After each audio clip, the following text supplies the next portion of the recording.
here, bringing you guys a full auditorial view or guide to getting good at the map buried, and also some tips and tricks that I'm going to be telling you guys how to get to a high round. And because last night I think I was able to get to my highest round yet, which was 25, playing with a couple friends at like I think early in the morning, but I couldn't upload a video yesterday because I fell asleep and then I had stuff to do and I was just super tired. I think I was in like sleep deprivation, so I'm really sorry about that. But today's video is just going to be a auditorial kind of guide on how to pass Mob of the Dead and get through all these little hard points. So let's get into the actual guide and first thing you have to do. But anyways, the weapon you're seeing right now is probably one of the coolest weapons in the game. It's not the best weapon when it's not Pack-a-Punch, but when it is Pack-a-Punch, it's an amazing weapon. It takes down people like crazy. And yeah, so the new revolver is pretty cool. The paralyzer is awesome. And then I just had the normal ray gun, not ray gun Mark II, but the ray gun Mark II, I gotta say, is a really great gun. Anyways, let's get into the guide. So first off, you're gonna spawn in, and when you spawn in, you can do a couple things. You can basically jump up onto this little balcony thing and grab the LSAT if you, I guess, cash in, not really cash in, but collect 2,000 points at the start of the game. You can jump up and grab the LSAT right at the start of the game. You just need to stay up there for a bit. You guys will see it on the wall if you look up to your far right wall where you spawn, and then you can get that and you slide down. But when you slide down, you kind of have a little bit of a dilemma you have to do. You can do a couple things if you actually, there's a kind of dilemma. You can do a whole bunch of things.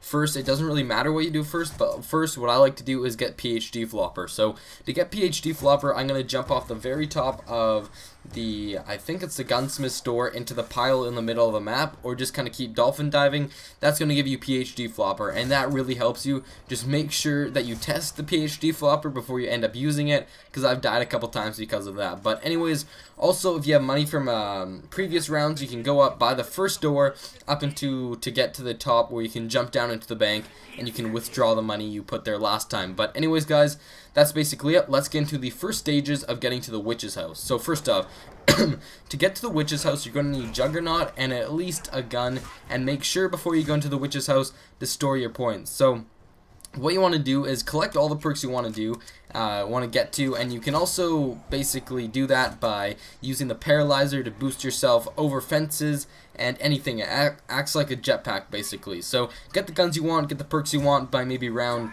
I guess, 13, and then you're ready to go to the witch's house. So to get through barriers, like to get to the witch's house because it's all blocked, you want to use a guy named Bernie. We're going to call him Bernie for now. I don't know his real name, but what you want to do is grab beer or booze, whatever you guys want to call it. So you want to grab the booze for Bernie, and the way you want to do that is you want to unlock his cell with that key. Make sure not to shoot him because he's going to run back into his cell and freak out and lock the door. Then you have to go to either find a key on the top of the bank, the saloon, or the candy store. So it's kind of confusing where to find the key. It can take you a little while, but anyways, once you did that, you basically want him to break down that little stuff, the piles of wood and pieces in front of Juggernaut, and you want to do that by basically making him face Juggernaut, making him turn around, give him the booze, he'll run at it and break it down. And you want to do that for all, I guess, other pieces of debris that's blocking your way that look like Bernie could break them down. And then once you did that, just collect all the perks, collect all the guns you want to get,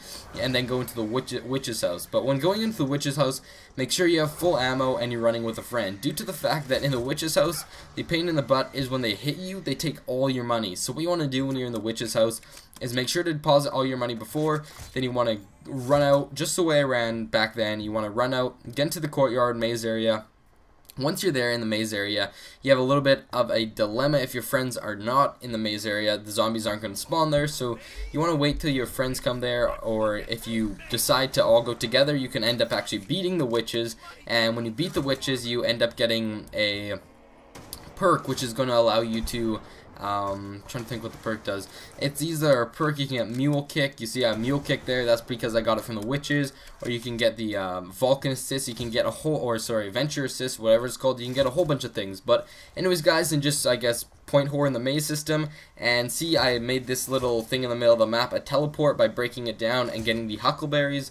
And then finally, after that, you're good to go. You can just point hard the whole entire time. But anyways, guys, hopefully you enjoyed the video. Leave a like, subscribe, and comment. Peace.